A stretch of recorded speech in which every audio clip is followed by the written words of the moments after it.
beloveds, how to stay centered when you're going through a challenging moment. That is the little snapshot we're going to go into right now.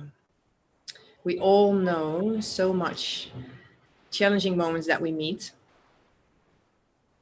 and how it makes you be pulled to a certain place, becoming reactive, feeling dense, feeling overwhelmed, feeling dismissed, feeling blank, maybe even like.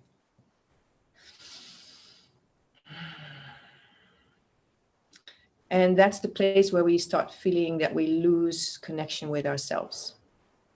So what I would like to talk about is how to keep consciousness around your experience so you can feel that you can stay centered. And that's a skill to train. And it's beautiful because it gives you peace. And the peace is basically what we're all seeking for. But it gives you also choice from that space of peace. So the centeredness actually gives us always like staying in the eye of the storm without becoming rigid, without holding your breath like I'm the eye of the storm.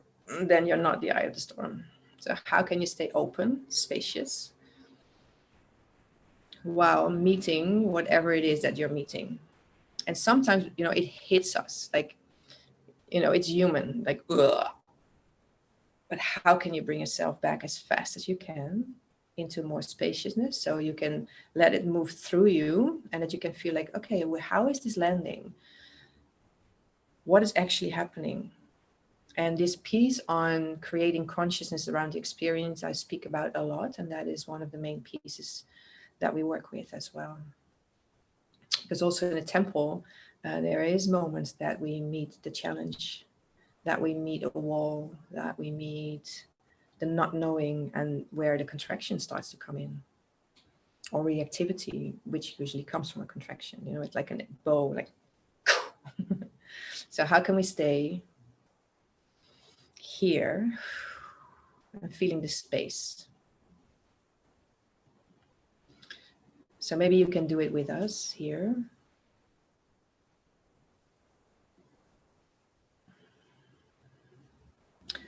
Know that we have more space in our system than matter. Even in ourselves, there is more space than matter. So that there are densities, that we meet density in ourselves, so that we have an identity around that we are something, that it's really true. Something becomes dense. That's something we get caught in. Then you lose the spaciousness that is our natural being, actually. We are more spacious than we are matter. And one piece is be aware of that you're identifying with something, that something kicks in and you're being placed in a position that is possibly old. It hits you in an old spot. And it's not the full reality of this moment. I also always say, like, okay, this happening feels like 100%, like it takes over, that becomes the full reality, which is actually not true, because it's only, it's hard to say it's that percentage, but it's 5% of the total experience of life in the moment, because there's 95% other pieces of life that are happening at the same time. So how can we stay connected to the larger field? So we are being held by something larger, which is the space around us. And the space around us is the same as the space within us. It is just moving through. We are not separated. It's not that it means that we have a skin and a form, that means we are separated. So we sit and breathe.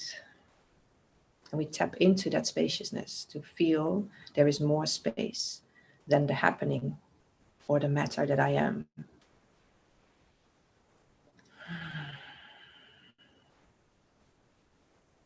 And consciousness, when I say keep consciousness around the experience, consciousness is not a mindset. Consciousness is what life is. So what we do sometimes, we withdraw out of it and becoming narrow. But consciousness is a part of that spaciousness. And it's the essence of where we can actually rest into. We can rest into consciousness as much as we can rest in our bodies, in our pelvis.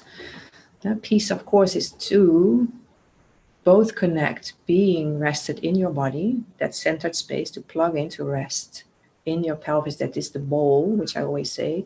And then there is the spine that plugs deeply into that. That is the seed of our being. That's come back to that. And from that place, something already starts to relax. And then you let that ripple because it starts to connect with the spaciousness. And spaciousness doesn't mean that you're losing yourself. And that could be a mindfuck. The spaciousness is actually giving yourself space to let things land. You become the vessel in which something comes in, whether it's a happening, a trigger. So you get to see it because there is space around what is happening. So you can actually see, and it also helps to say things in yourself like I'm experiencing, I'm feeling, I'm sensing.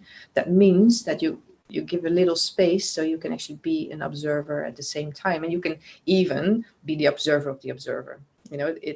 Consciousness has many layers.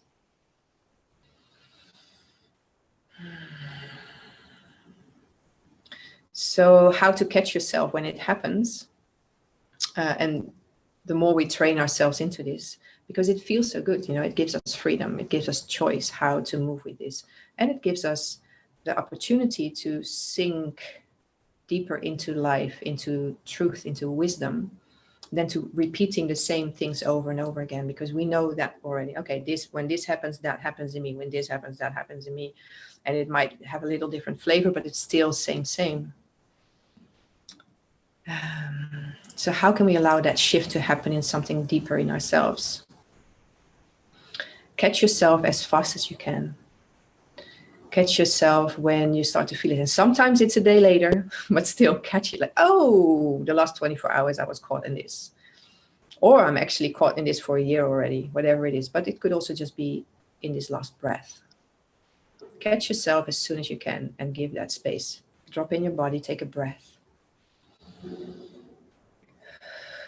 Allow yourself to drop. Feel your spine holding you. Feel your pelvis as a big invitation to land into, and let yourself land. And let that breath go into those cells where the space is. And feel how there is, as you sit here, how the spaciousness is growing. That you can sense it because it's there, it's just there. And then start to feel how through the skin, that is that space around it as well.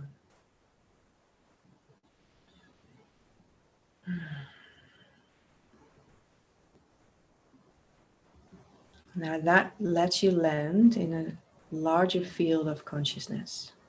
Your mind becomes a little bit more spacious.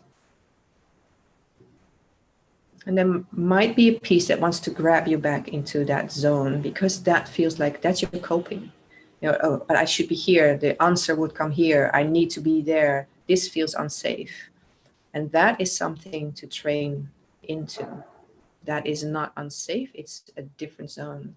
From this zone, you can still take the subject or the happening in, but you become more spacious to work with it. And different answers, different behavior, different response comes out. So here it starts to shift from reactivity, becoming dense, identified with something, into, okay, I hear this, I feel this, I'm letting this, maybe you're shaking, you let that happen, like, okay, give me some moments. And then slowly you start to feel like something is relaxing. And from that place, you can have a response. Some response might come. And the first response could even be, let me sit with this for a moment. Let me take a breath. And then you start to feel like, okay, so hearing this or seeing that, I'm feeling, I'm sensing, I'm hearing.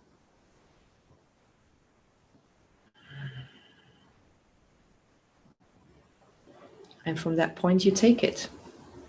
And the moment you start to feel like it becomes dense again, it's like, okay, I'm aware of that I'm becoming more tight.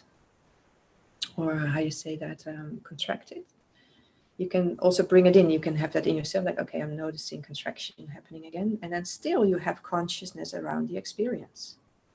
And nothing goes wrong. So just to grow awareness about what is the actual happening in this very moment, in this very moment.